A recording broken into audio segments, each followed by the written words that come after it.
Hi and welcome to VFX Locker. I'm Ben Shelley and this tutorial will be an introduction to the Maya interface and controls. This will be for people who have never opened Maya before or those who are just beginning and want to make sure they don't miss anything important. We will cover the interface, navigation, object creation and organization, as well as moving and editing, auto-saving, setting up a shelf and what to do when things go wrong. We'll just create some very simple geometry in this tutorial as well. First of all, you will need to download and have to hand my selection of controls and shortcuts that's available in the description below. Later on we will be creating a shelf and you'll need to follow the instructions on there just so this video isn't too repetitive. Okay. So if you've just opened up Maya, you'll see you're presented with a empty grid. This is like your desktop where everything happens. If you press the space bar, you'll see that you are presented with an orthographic view. You have your perspective in the top right, you have the top, front and side. These are useful when you're modeling from a reference. Most of the time will be in perspective view. So press the space bar to jump back into whatever view your cursor is hovering over. So we're going to press space bar and go back into perspective view. Hold down Alt next to the space bar and left click and this will rotate around the grid. Alt and middle click will let you pan around your grid, and obviously scrolling allows you to zoom in and out of any geometry as well. Whilst we're speaking about navigation, one important navigation command to remember is to press F to focus on object. So if I select an object and press F, it will focus on it. If I deselect all the objects and press F, it will frame the scene.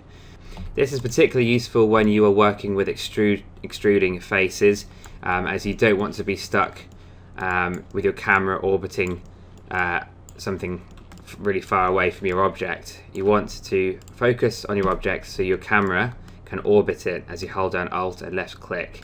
On to creating objects. You need to make sure that you are in the polygons in the drop down menu on the top left. Sometimes Maya starts off an animation. Just go down to polygons. As you do so, you'll see the main set of menus at the top change. We're going to go over to the polygons tab here, and this is where we can create a whole bunch of shapes as well. So we're going to go to create a simple cube here.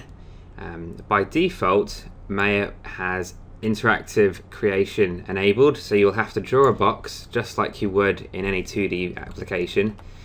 And once you've drawn your box, let go of your left click and then click again and drag your mouse up and you'll create a 3D object. I'm going to press F to focus on it again.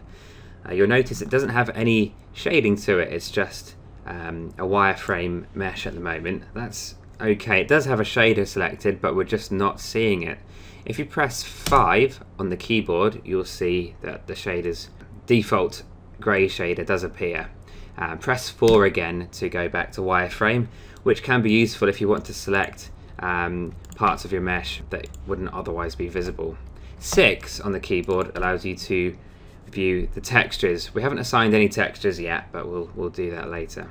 Once you've created your object, we can now look at how to move it around. So what we're going to do, on the keyboard you've got W, which allows you to move the object. So just press W and the pivot will change to these arrows. Click on any part of the arrow and the object will move in that axis. There is a blue box in the middle, and if you drag that one around, it obviously is completely free to move, which at first sounds good, but if you're not careful, you'll be moving it. Let's say if you just want to move it far away, you're actually probably moving it up. So if I pan the camera down now, it's no longer stuck to the grid. So if I were you, I wouldn't really touch that unless you are in the side view and you know exactly what you're doing with it. So if I were you, just stick with the arrows there. E for echo allows you to rotate your objects, so you have to click on the line, on the actual line. Be very careful to click on these lines here, and then it will allow you to rotate around these axes there. If you click anywhere else, not on a line, the object again is free to move, and this is not accurate, and when you're trying to extrude things later and do more advanced sculpting to your mesh, it can get quite annoying. So if I were you, just leave everything rotating to these axes there, so you know exactly what you're doing. And again, this blue one around the edge rotates it in relation to where the camera is, and obviously in perspective view the camera could really be anywhere, so watch out for that. R for Romeo allows you to resize your objects. Any of these coloured boxes on the edge, you can squish and flatten your cube. If you click on the one in the middle, this will resize the cube perfectly in proportion, so you're not going to distort your geometry that you've worked so hard to make. So most of the resizing will be done by clicking on the box in the middle, the yellow one, and dragging left or right or whatever, and resizing things that way. If you want to rotate something by 90 degrees, obviously you're never going to get it quite perfect by eye. I mean, if I think that's completely, almost perfect there, I can check what angle it is. We have to go over to the attribute editor or the channel box up here. So I'm just going to click on attribute editor, and you'll see you've got some tabs here. These tabs tell us all sorts of information about the geometry here that is selected. So if I go to polycube 1, I can see that the cube has one division, as in one face on each side. Whoops. I can tell it to have some more divisions on either one of these, so I can have quite a lot of detail on it if I want, which I don't just yet. I can also see what angle it is if I go over to the P cube 1 here, or into the layer editor where it's slightly clearer. I can see that the rotate Y is almost at 90 degrees. I've almost got it, so I know that that's where I need to type in exactly 90 degrees, or I can type in 0 or 45, and there you get some nice specific angles. That can be quite time consuming if you do want to rotate a lot of geometry by exactly certain amounts, which you really should be doing until later on.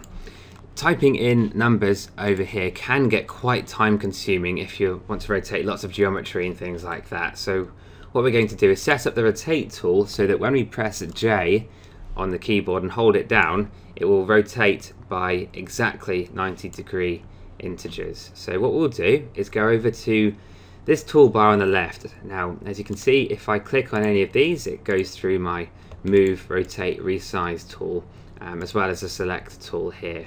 So if we go to the double click on the rotate tool, by default you'll see that there is discrete rotate unchecked and that the step size is 15. This means that when you press J for Juliet on the keyboard and rotate it around, it is exactly 15-degree integers, which is kind of good, but it's not exact enough for me. So I'm going to check discrete rotate, type in 90, press enter, and now even when I'm not pressing J, it does rotate to 90-degree integers, which is not what I want. So I'm just going to uncheck discrete rotate, but the step size, although grayed out, remains at 90. So I'm still free to rotate my geometry, but if I hold down J, it now goes by exactly 90 degrees, which is very useful. So the next step is about editing geometry. We're going to go see the different modes that you can go in now. So if I go to, I'm going to hold down right click and go drag my mouse down to face, and now I can click on each face of the object and it will be selected. I will also be able to move by pressing W the face, or E rotate, or even resize with R. Okay, and if I hold down right click and go to edge, this is slightly more specific. If you really want to just move one edge, not the whole face, you can just go to hold down right click, go to edge, click on an edge, press W, and you can move an edge. You can resize it just like the face as well. If you hold on right click and you want to be even more specific, you can go to vertex, which is just the corner points of your shape. So I can move things in and out that way as well. Once you are finished in your edit mode, you have moved the edges or vertexes to the way you want.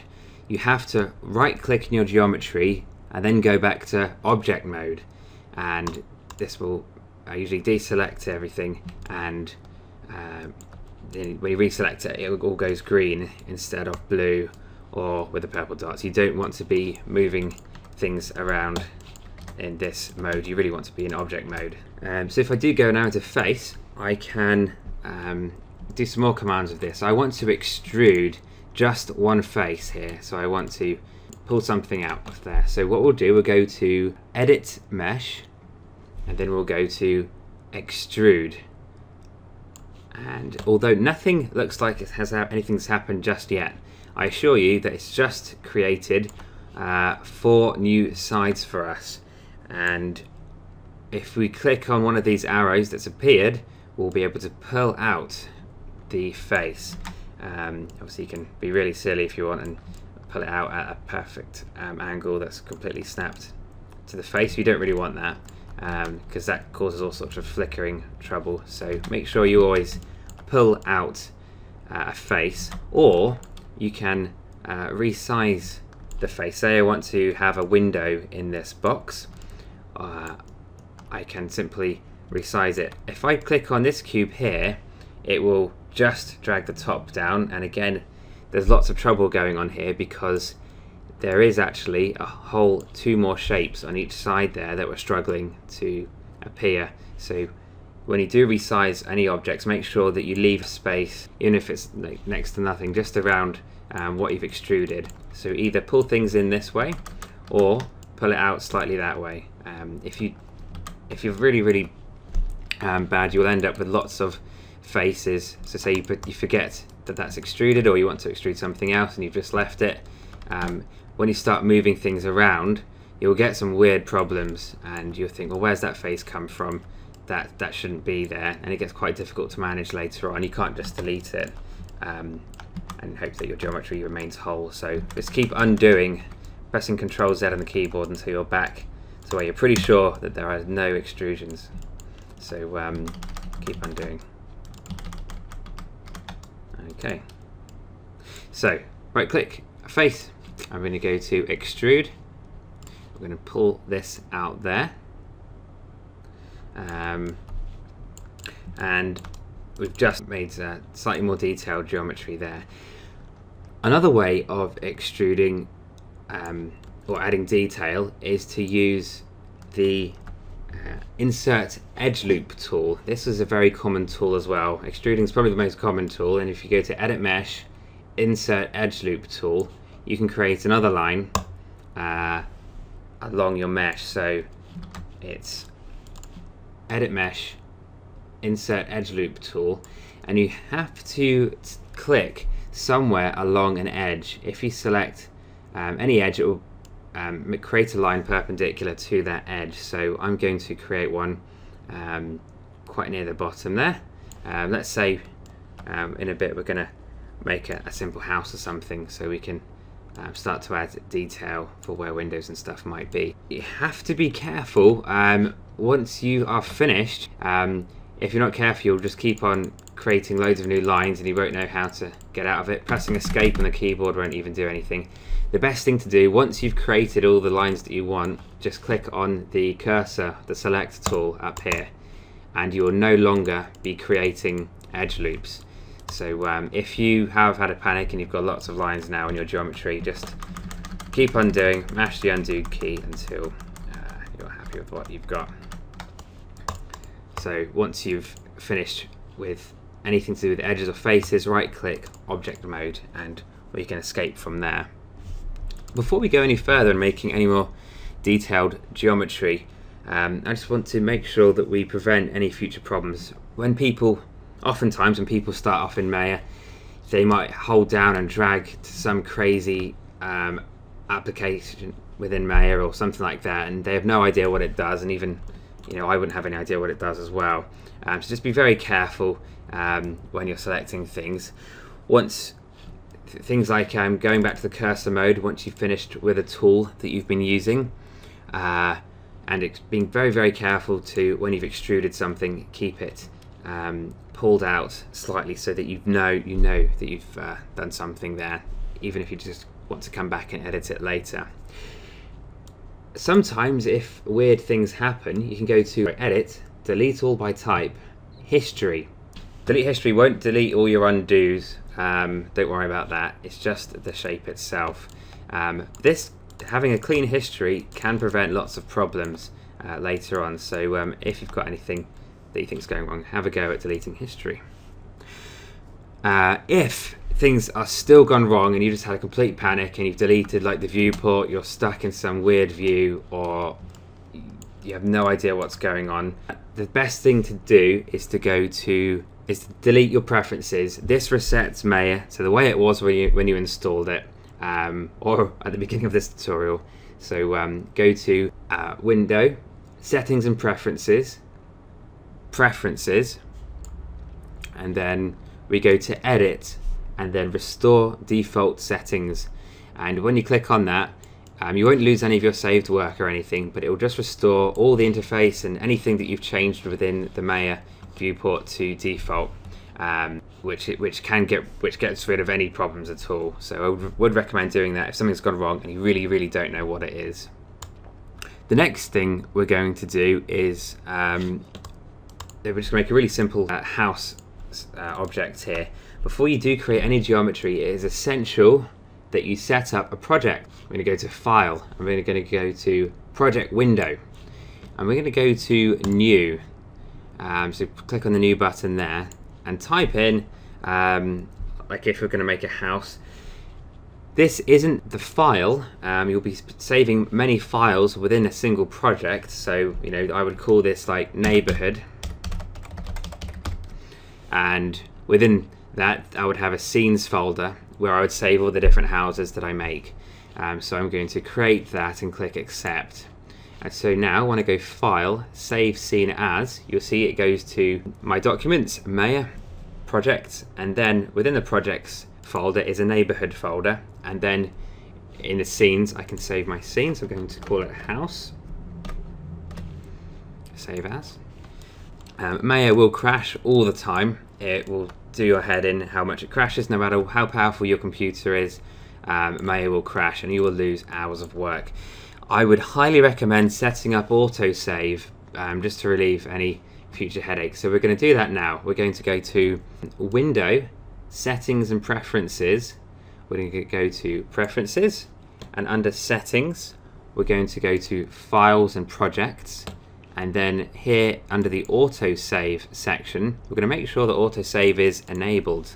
We're going to limit the autosaves as well. If you're spending a lot of time on a project, you could end up with hundreds or thousands of autosaves in your autosave folder, which can take up a lot of hard drive space. Oftentimes you won't really want to go back more than 10 or 20 saves, depending on how long your interval is. I set mine at 5 minutes. That's how much Maya crashes for me on more complex projects. So set it as 5 minutes, and sometimes even the act of saving causes Maya to crash. So you've really got to watch out. So set up your autosave. I'm just going to limit mine to 10 and then click Save. And oftentimes down here you'll see when it's auto-saved in this little box down here, if there's ever an error or Maya's done something on its own, it will usually tell you what it's doing in that black box down there. Before we proceed further as well, we're going to set up a shelf.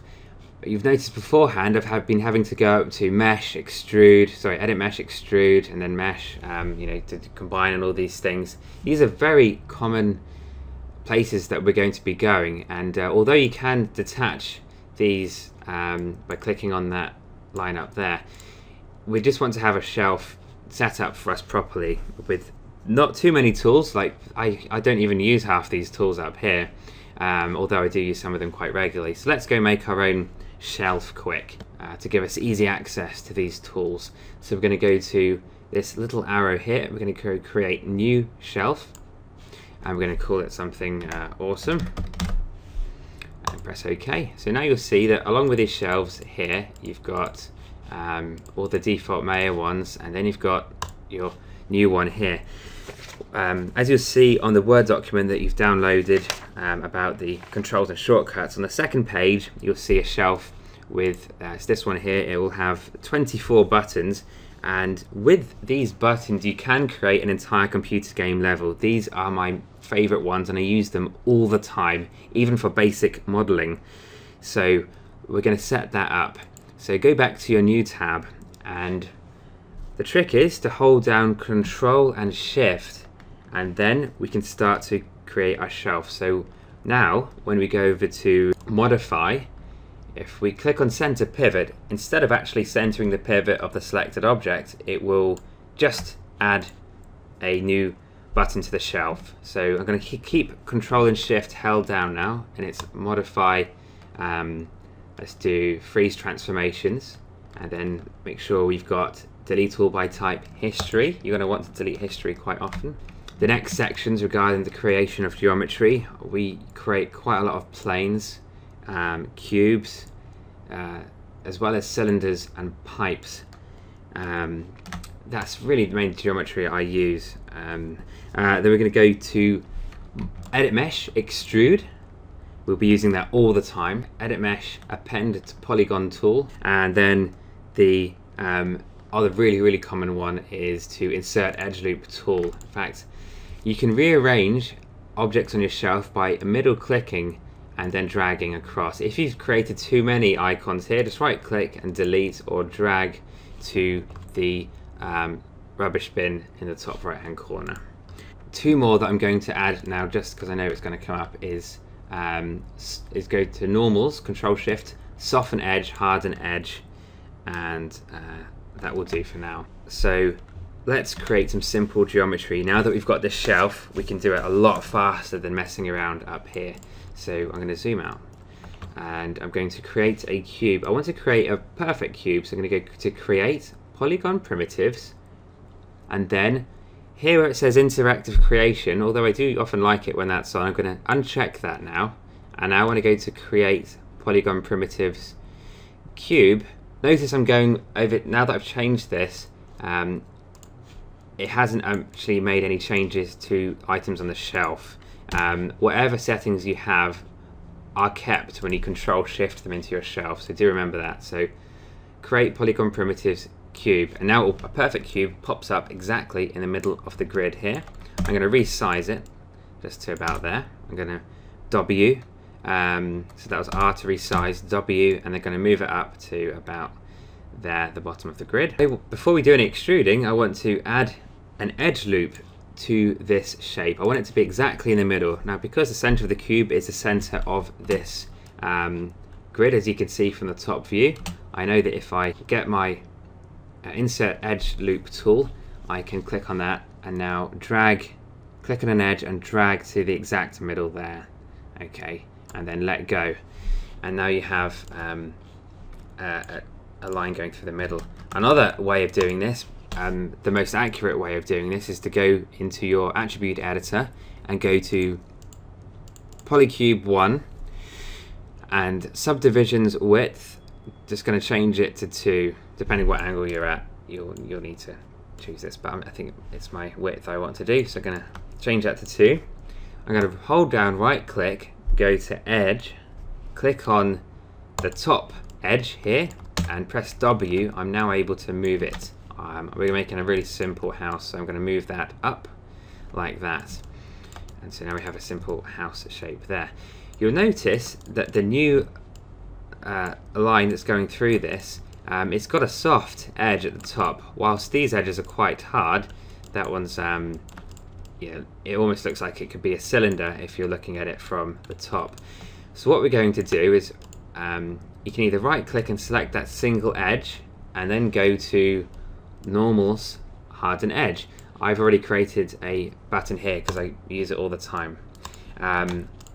Most of the time when you're modeling, it's just easier to select the entire model and click Harden Edge, and once you finish modeling later on, you can go along and soften individual edges. These commands do translate into game engines as well, so it's really important that you do that. By the way, if you press numbers 1 to 3 on the keyboard, 1 is the default geometry mode, how you should always be working from. 2 and 3 show you what it would look like smoothed. Sometimes it can be really useful, like here it looks like an egg. This does not translate into game engines, and it's just a temporary way of viewing files. If you've made a spaceship or something, it's often quite nice to just press 3 and see how it looks all nice and streamlined as well. So I'm going to press 1, and I'm going to have a garage on the side of this house.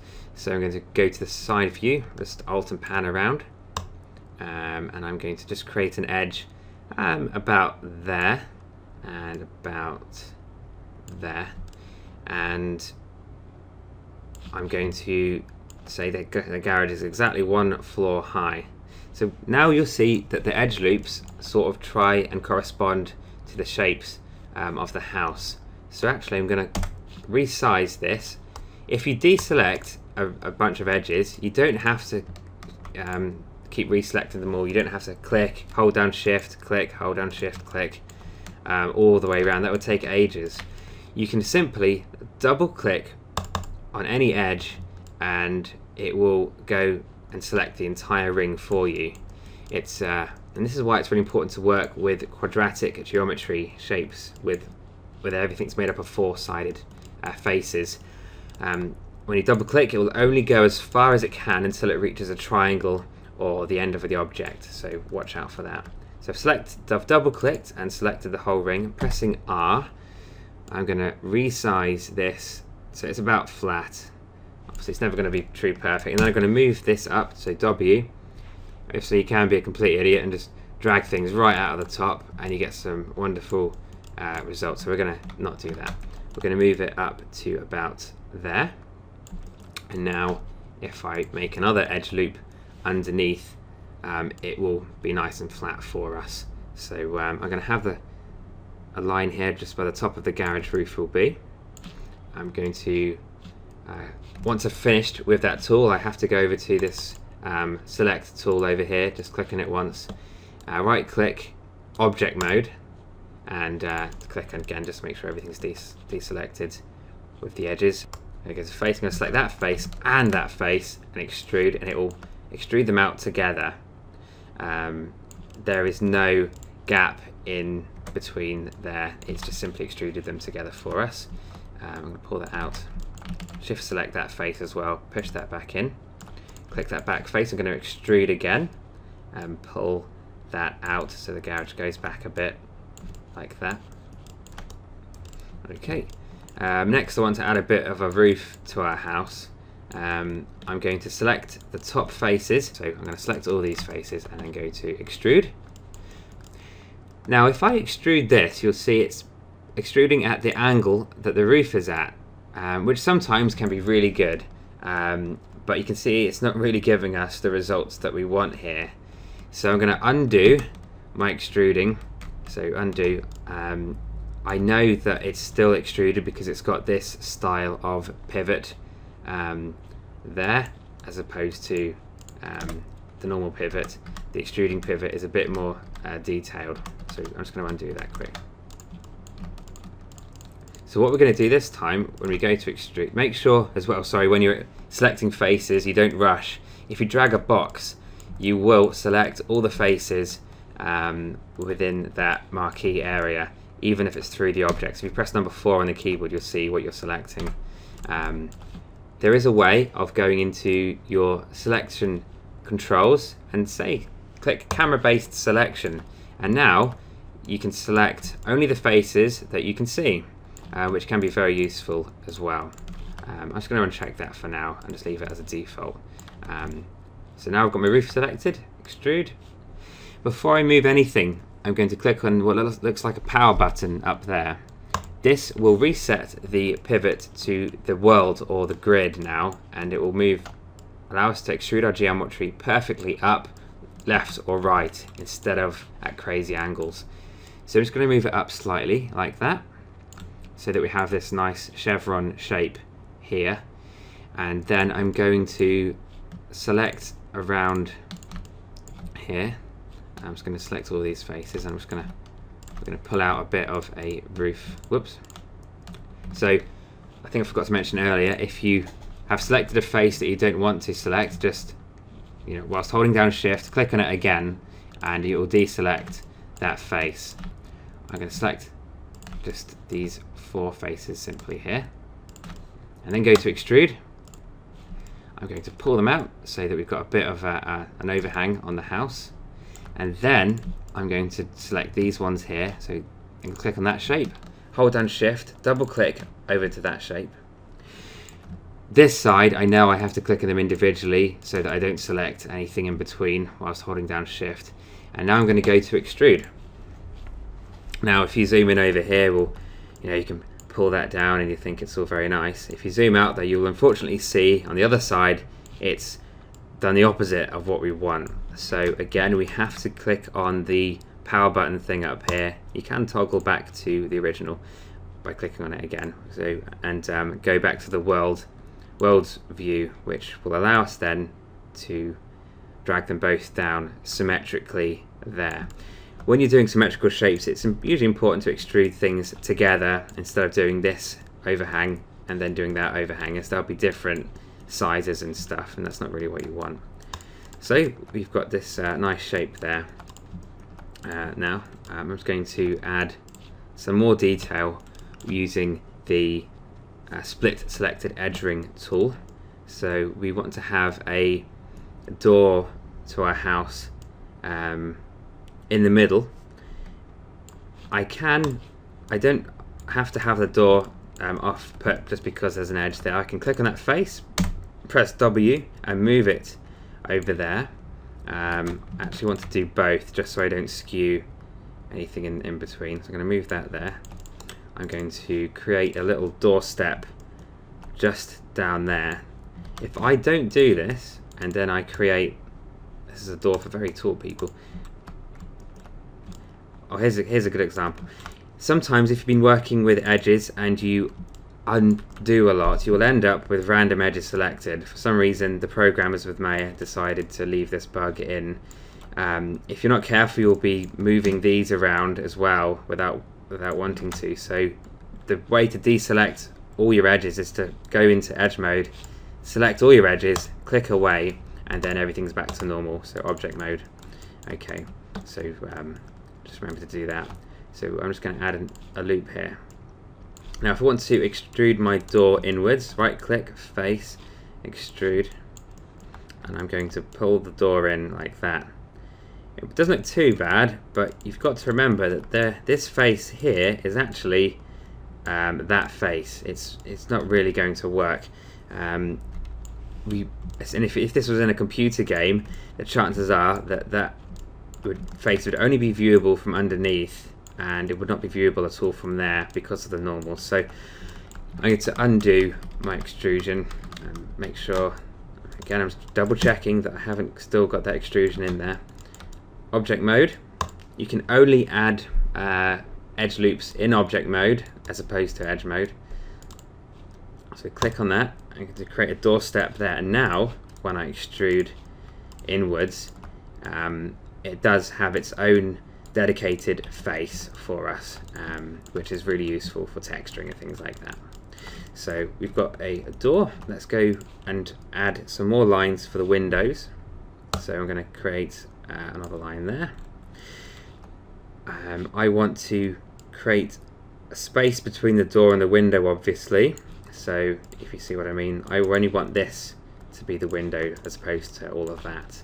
So I go back into my edge loop, add some edges, and we've got windows like that. Before you extrude, like if you want your windows to be perfectly square, play around with that now before you go any further. So I want to make sure they're all the right width. So I'm going to select that edge, press Shift, and go down to there. I'm going to move that edge across that way a bit, just so the windows aren't quite as wide.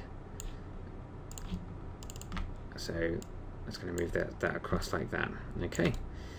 Now I'm going to click on that window and press extrude and push it in. Now I've got lots of more windows to do. So for this window, I'm going to simply press G on the keyboard. This is really important for fast geometry modeling. So press G. This will repeat the last command, which we know was extrude. So I don't even have to click on this button now. I can just simply extrude inwards like that, which is very useful indeed. So I'm just going to make some more space for some more windows up here. Okay. And so I can click on these two faces up here. If I press G again, it's probably going to go to the edge loop tool, which is not what we want. So I'm going to go to extrude and pull them in there. If I don't want such a big space in between there, all I'm going to do is click on that face, Shift, click on that face, press R, and this will symmetrically pull them together. Like, well, it's almost symmetrical. When I was moving these around, I didn't do it quite right. But instead of having to click on that one, W, move it in, that one, W, move it in, a good way is just to select two faces and resize them in. Be sure to use that as opposed to this, that will change the scale, like that. Okay. So we've got a simple house there. If oh wait, actually I do want to have a tiny bit on the garage as well, if I'm quite picky. Now you'll notice here that every time I add an edge to what I'm only interested in the garage, it goes around the entire house. This is why it's very good to work from different meshes, different polygons. So what I should have done really was have that garage as a separate shape that I can have next to the house, and then when I add edge loops to that, it is not making loads of more polygons on the house that are completely unnecessary, as this will slow down your computer over time. So again, you've got this annoying edge here. I have to go to edge, select all the edges, object mode, and go back. So but you know, we've got good computers, so I don't really care. So I'm just going to have that garage attached to the house, pull that in a tiny bit. Now we're going to look at how to manage multiple objects together. I want to have a street of houses now, so all you have to do is select one object, press Ctrl D for delta on the keyboard, that's duplicate, and once you've done that, move your house out of the way. Do be sure once you've duplicated an object that you don't just deselect and go somewhere else.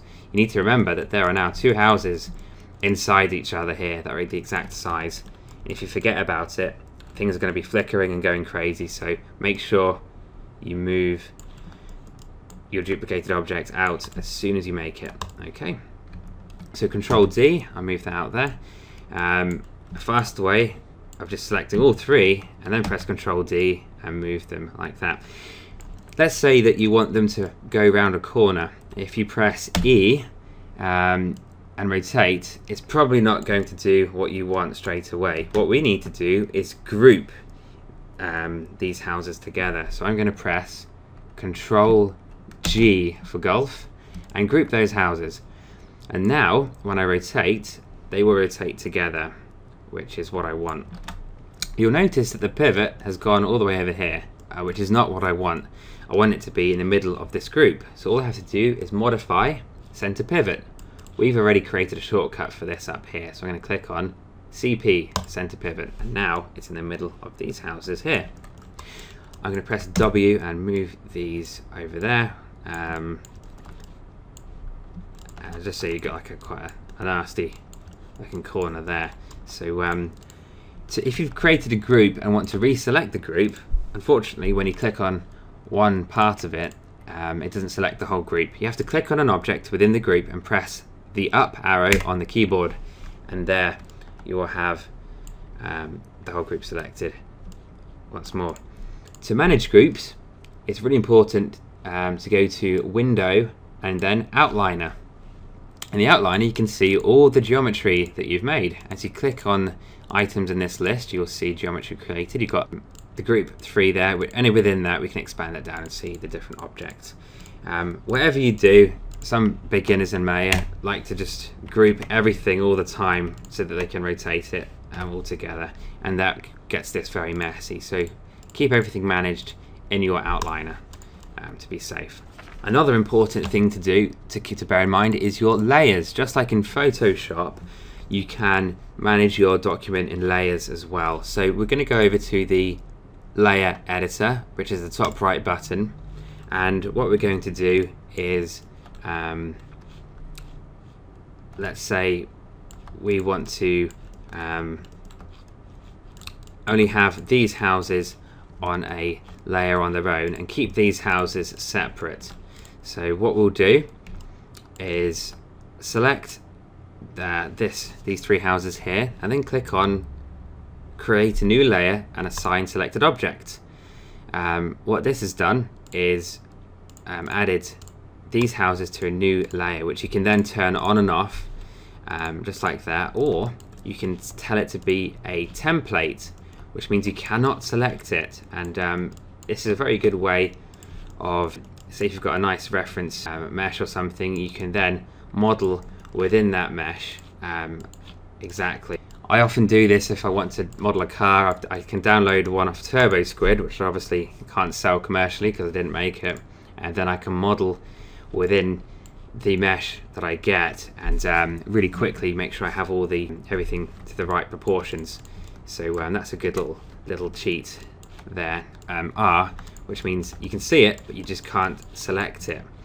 This is great if you are adding detail onto things. So I don't know if I want to like create a really nicely detailed chimney here, and when I'm modeling the chimney, I do not want to be accidentally selecting the house and making edge loops all over the house. I cannot simply select it, it's just not there. If I drag a box, only the chimney will be selected, so that's a very useful thing to do as well. So this is the end of the tutorial for the introduction to the Maya interface.